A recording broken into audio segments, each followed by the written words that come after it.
Hello students, welcome to my channel. तो we are going to discuss the oxidation reaction of alkene. इससे पहले oxidation reaction के अंदर हमने एपो ऑक्सीडेशन का रिएक्शन कर लिया था।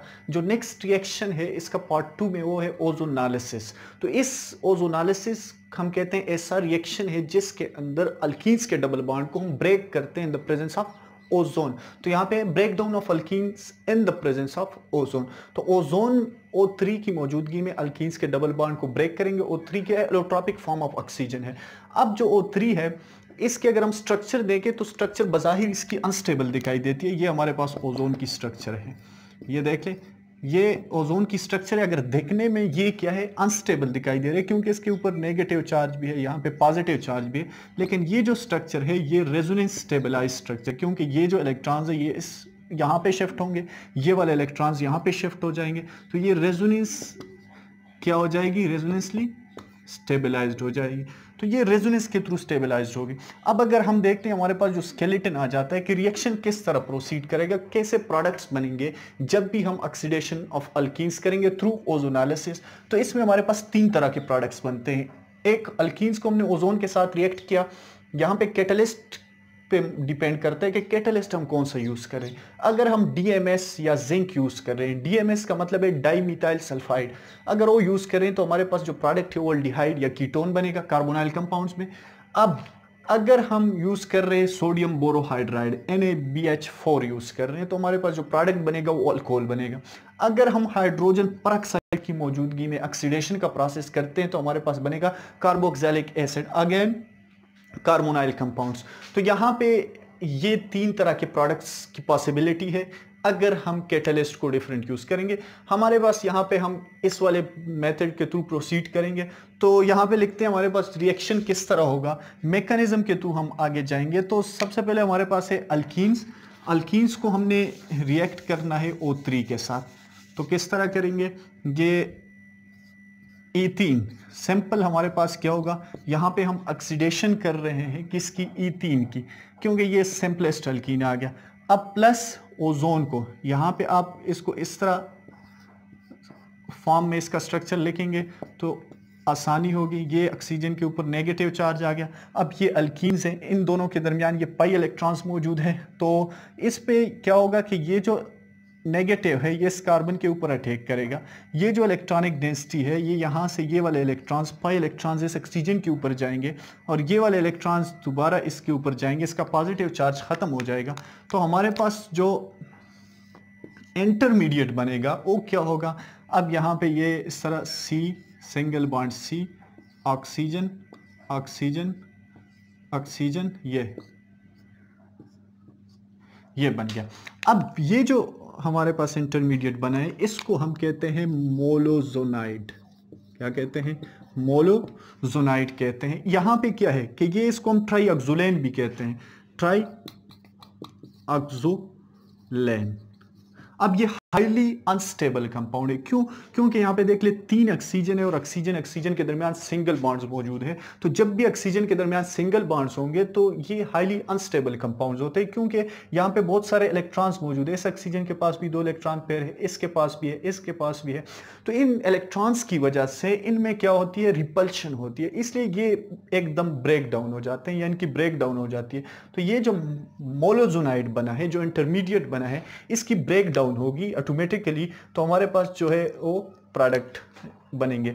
अब ब्रेक डाउन किस तरह होगी कि ये जो इलेक्ट्रॉन्स पेयर है ये यहाँ पे शिफ्ट हो जाएंगे कार्बन ऑक्सीजन के दरमियान। इवन सिग्मा बॉन्ड्स की भी ब्रेक डाउन होगी। ये कार्बन कार्बन के दरमियान जो सिग्मा बॉन्ड है ये इस साइड पे शिफ्ट होगा और ये वाला बॉन्ड जो है ये इस ऑक्सीजन के ऊपर शिफ्ट हो जाएगा। तो हमारे पास प्रोडक्ट किस तरह बनेंगे, मतलब देख ले यहाँ पे ये ब्रेक डाउन कहाँ से हो रही है, इस साइड से। यहाँ पे ये C डबल बॉन्ड O एक साइड पे आएगा और ये वाला दूसरे साइड पे आएगा। तो किस तरह का प्रोडक्ट बनेगा, C double bond O negative, एक हमारे पास ये बन गया, प्लस दूसरा क्या बनेगा, C डबल बॉन्ड O। ठीक है। अब ये वाला जो बना है इसको हम कहते हैं ज्वेटर आयन। ज्वेटर आयन इसको हम क्यों कहते हैं, क्योंकि यहाँ पे पॉजिटिव और नेगेटिव दोनों चार्जेस मौजूद है, दोनों ग्रुप्स मौजूद है, इसलिए इसको हम नाम दे देते हैं ज्वेटर आयन का। इन दोनों का जो नेट चार्ज होगा वो 0 होगा, इसलिए हम कहते हैं कि हमारे पास ऐसा आयन ऐसा कंपाउंड जिसके अंदर पॉजिटिव और नेगेटिव दोनों चार्जेस मौजूद हो उसको हम ज़्वेटर आयन कहते हैं। अब क्या होगा, अब दोबारा इसकी रीअरेंजमेंट होगी तो हमारे पास नेक्स्ट प्रोडक्ट बनेगा। किस तरह, यहां पे हम इसको रीअरेंज कर देते हैं, रीअरेंजमेंट होगी इसकी। तो रीअरेंजमेंट यहां पे मैं लिख देता हूं रीअरेंजमेंट। रीअरेंजमेंट में क्या होगा, ये वाला कंपाउंड जो है ये सेम इसी तरह होगा, इस वाले कंपाउंड को थोड़ा सा रीअरेंज करना है। तो यहां पे किस तरह देख लेते हैं हम कि C double bond O positive negative उसी तरह अपनी जगह पे है, प्लस डबल बॉन्ड C। यहां पे देख ले इसकी क्या हुई है, रीअरेंजमेंट हुई है। तो रीअरेंजमेंट हमने सिर्फ ऑक्सीजन को इस साइड पे किया, कार्बन को उस साइड पे किया। इसको थोड़ा सा मजीद बेहतर लिख देते हैं,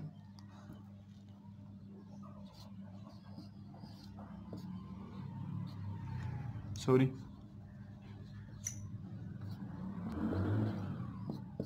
यहां पे देख ले ये हमारे पास हमने इसको रीअरेंज किया। तो अब क्या होगा कि ये कार्बन है, इसके साथ ऑक्सीजन इलेक्ट्रोनेगेटिव है, ये इलेक्ट्रॉनिक डेंसिटी को अपनी तरफ अट्रैक्ट कर रहा है। तो यहां पे इस कार्बन के ऊपर पार्शियल पॉजिटिव चार्ज मौजूद है।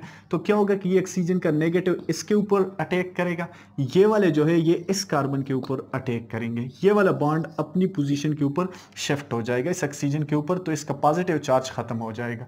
तो यहां पे हमारे पास जो नेक्स्ट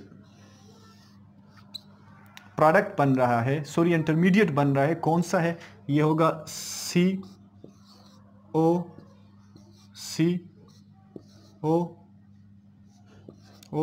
और ये वाला, ये हमारे पास क्या है, 5 मेंबर्ड रिंग है, 3 ऑक्सीजन है, लेकिन वहां पे जो ऑक्सीजन के दरमियान सिंगल बॉन्ड था उसको हमने थोड़ा सा रिड्यूस कर लिया, और ये हमारे पास जो प्रोडक्ट बना इसको हम क्या कहते हैं, सॉरी इंटरमीडिएट, इसको हम कहते हैं ओजोनाइड कहते हैं। क्या कहते हैं, ओजोनाइड। अब ये जो ओजोनाइड है ये भी हाईली अनस्टेबल है, अगर हमने इसको इसी तरह रखना है तो हम इसको क्या करेंगे, डाइल्यूट सोल्यूशन के अंदर रखेंगे, इसलिए ये स्टेबल रहेगा। अगर डाइल्यूट सॉल्यूशन के अंदर नहीं रखते तो ये क्या करेगा, एक्सप्लोड हो जाएगा, इसलिए ये अनस्टेबल है। तो यहां से नेक्स्ट रिएक्शन हमने करना है, इसकी ब्रेक डाउन करनी है, तो इसकी हम हाइड्रोलिसिस करेंगे। अगर हम ओजोनाइड की हाइड्रोलिसिस करते हैं तो देखते हैं हमारे पास किस तरह के प्रोडक्ट्स बनते हैं। ये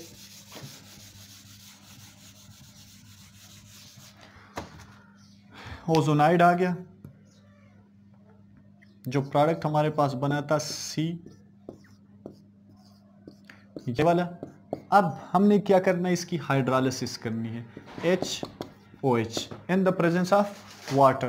तो क्या होगा, वाटर की मौजूदगी में इसके बॉन्ड्स को ब्रेक डाउन करना है। तो क्या होगा कि ये इस ऑक्सीजन के ऊपर अटैक करेगा, क्योंकि इन दोनों के दरमियान सिंगल बॉन्ड है, ये अनस्टेबल है। तो ये वाला बॉन्ड क्या होगा, इस साइड पे शिफ्ट हो जाएगा, ये वाला बॉन्ड इस साइड पे शिफ्ट हो जाएगा, और ये वाला बॉन्ड यहाँ पे चला जाएगा। तो दो तरह के प्रोडक्ट्स बनेंगे। अब प्रोडक्ट्स कौन से होंगे, एक तो हमारे पास प्रोडक्ट ये बनेगा C डबल बॉन्ड O, ये प्रोडक्ट बन रहा है। दूसरा हमारे पास प्रोडक्ट क्या बनेगा, ये plus C double bond O, साथ में क्या बनेगा, H2O2 हाइड्रोजन परऑक्साइड बनेगा। तो ये हमारे पास अल्डिहाइड्स के कंपाउंड्स आ गए। अगर हम ईथीन की बात करते हैं तो ईथीन में ये कौन से होंगे, फॉर्मल्डिहाइड्स होंगे। मतलब हमारे पास जब भी ओजोनाइड की ब्रेक डाउन होगी, उसकी हाइड्रोलिसिस होगी, तो हमारे पास अल्डिहाइड्स बनेंगे, जिसको हम कहते हैं, ये क्या है, फॉर्मल्डिहाइड्स। तो ये जो ओवरऑल रिएक्शन था इसको हम कहते हैं ओजोनालिसिस। अब इन द प्रेजेंस ऑफ DMS और जिंक, तो हमारे पास प्रोडक्ट क्या बनेगा, अल्डिहाइड्स बनेगा, जिसको हम क्या कहते हैं, फॉर्मल्डिहाइड्स।